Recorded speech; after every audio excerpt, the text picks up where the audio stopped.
आज लोकसभा इलेक्शन चुनाव का चौथा चरण है। 13 मई की डेट है और आज पूरे भारत के 10 राज्यों की 96 सीट पर वोट पड़ रहे हैं। और इसमें से जो 13 सीटें हैं वह उत्तर प्रदेश की हैं। जो प्रमुख चेहरे हैं जो आज अपनी किस्मत आजमा रहे हैं उसमें उत्तर प्रदेश के कन्नौज से पूर्व मुख्यमंत्री अखिलेश यादव, और इसी तरीके से हैदराबाद से ओवैसी, और कृष्णानगर सीट पश्चिम बंगाल से महुआ मित्रा है, जो कि तृणमूल कांग्रेस के एक महत्वपूर्ण नेता है। तो अभी हम वीडियो के इस अंक में जिक्र करने जा रहे हैं कन्नौज लोकसभा सीट की, और वह उत्तर प्रदेश की एक हॉट सीट है। और अभी कुछ ही दिन पहले यहाँ पर संयुक्त रूप से प्रचार अभियान चलाया था अखिलेश यादव ने और राहुल गांधी ने। और इस तरीके से राहुल गांधी ने अखिलेश यादव को अपनी सीट पर भी प्रचार के लिए एक तरीके से इनविटेशन दे दिया था कि आप आइए और हमारी सीट रायबरेली की सीट पर भी हमारे साथ प्रचार करिएगा और वोटों को आकर्षित करिएगा। तो अभी हम कन्नौज सीट की बात करने जा रहे हैं। जी हाँ दोस्तों, बहुत बहुत नमस्कार और स्वागत हमारे यूट्यूब चैनल इन्फो5 इंडिया में। कन्नौज की सीट को माना जाता है कि समाजवादी पार्टी का एक किला है, एक गढ़ है। लेकिन आप यह जानिए कि कोई भी किला, कोई भी गढ़ किसी भी राजवंश में लंबे समय तक उसके हाथ में नहीं रहा है। तो यह तो लोकतंत्र की बात है। और इस बार वहां पर जो बीजेपी के उम्मीदवार हैं वह सुब्रत पाठक हैं, जो कि बड़ी तगड़ी टक्कर देने वाले हैं। और पिछले बार उन्होंने डिंपल यादव को इस सीट से 2019 में हराया भी था, और इसके पहले वह 2009 और 2014 में भी समाजवादी पार्टी से मुकाबला कर चुके हैं।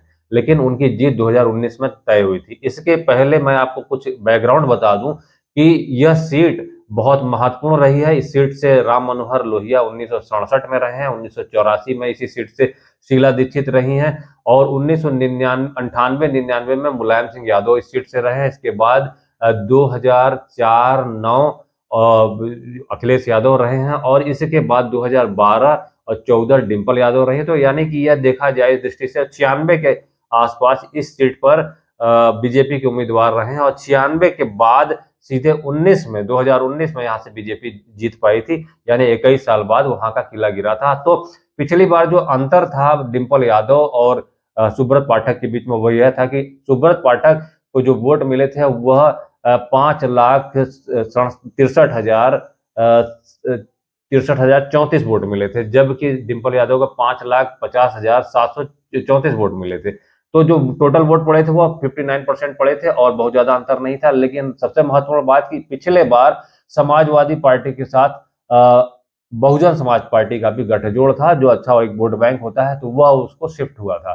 तो आप ऐसी स्थिति में समझ सकते हैं कि जब उस स्थिति में यह हारे थे, तो इस बार सिर्फ मुख्यमंत्री का चेहरा और जोरदार चुनाव प्रचार प्रसार से अखिलेश यादव का जीत पाना कोई गारंटी नहीं है। दूसरी बात यह देखिए कि 2017, 2019, 2022 अखिलेश यादव ने ऐसी कोई जीत दर्ज नहीं की है जब से वह पूरी पार्टी के हुक्मरान बने, जब से वह पूरी पार्टी के मुखिया बने हैं। इसके पहले 2012 में जब मुख्यमंत्री बने थे तब तक मुलायम सिंह यादव थे। और इस बार जो समाजवादी पार्टी की स्थिति चल रही है, मुस्लिम तुष्टीकरण के लिहाज से देखिए, पार्टी के अंदरूनी अंतर विरोध, अंतर कलह, असहमति के हिसाब से देखिए, तो शिवपाल यादव की का कितनी सक्रियता है आपको दिख रही है, आजम खान की कितनी सक्रियता दिख रही है। और आपने रामपुर और मुरादाबाद की सीट पर भी आपने देखा होगा कि क्या स्थिति रही।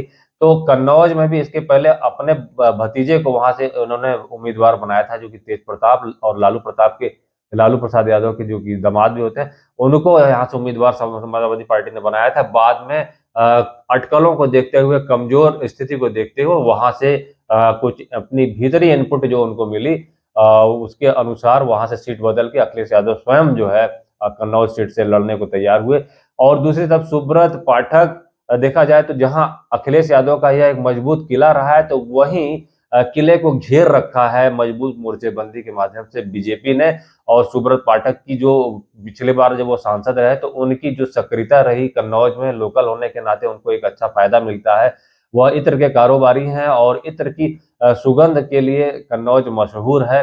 और कन्नौज ही किसी जमाने में राजा हर्ष की, भारत में राजा हर्ष की का राज्य हुआ करता था, और यहाँ की भाषा को कन्नौजी भाषा बोलते हैं। तो यहाँ पर जो लोकल होने का जो सुब्रत पाठक को फायदा मिलेगा वह यह कि वह इस तरह के कारोबारी हैं। आलू कारोबारियों पर उन्होंने बहुत काम किया है। रेलवे के जो रेलों के जो ठहराव नहीं होते थे महत्वपूर्ण ट्रेनों के, उस पर भी उन्होंने काम किया। और इसके अलावा वहां पर उन्होंने अपने सांसद निधि से भी जनता के बीच में, दिव्यांगों और निःशक्तजनों के बीच में बहुत सहयोग का काम किया है। और आलू का चूंकि वहाँ कारोबार अच्छा होता है, तो आलू के कारोबार और आलू के कारोबार से जुड़े लोगों को अच्छा रोजगार और मुनाफा देने के लिए आलू के कारोबार से संबंधित कुछ फैक्ट्रियां लगाने की भी उनके कुछ कार्यक्रम चल रहे हैं, जो कि अंडर वे हैं।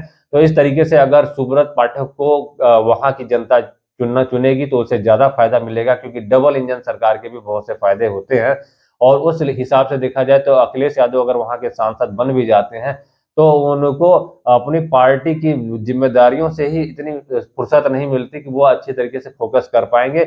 और दूसरी बार, पिछले बार जो चुनाव डिंपल यादव हारी थी, उसकी भी कुछ वजह थी कि ओवर कॉन्फिडेंट हो गए थे लोग, और उनको लगता था कि यहाँ से उनकी सीट तो निकल ही जाएगी। इसी का फायदा मिला सुब्रत पाठक को पिछले बार। और पिछले बार जबकि जो मुकाबला था वो ज्यादा कांटे का था, फिर भी सुब्रत पाठक निकल गए, क्योंकि सपा बसपा संयुक्त रूप से वहां पर लड़ी थी। और इस बार की स्थिति जो समाजवादी पार्टी की दिख रही है, सुब्रत पाठक के कार्य के मुकाबले और वहां पर समाजवादी पार्टी की जो सक्रियता रही उसके मुकाबले, और डबल इंजन की दृष्टि से देखा जाए, सुब्रत पाठक की स्थिति मजबूत है। बाकी जनता अपना क्या फैसला करती है, जनता लोकतंत्र में सबसे बड़ी जनार्दन होती है, उसका फैसला ही अंतिम फैसला होता है। तो आज उत्तर प्रदेश की जो हॉट सीट है कन्नौज, इस पे जबरदस्त मुकाबला होने वाला है, और कहीं ना कहीं यहाँ पर अखिलेश यादव की प्रतिष्ठा भी दांव पर लगी हुई है। तो देखते हैं शाम तक क्या परिणाम आता है, और असली परिणाम के लिए आपको 4 तारीख तक का वेट करना पड़ेगा, प्रतीक्षा करनी पड़ेगी।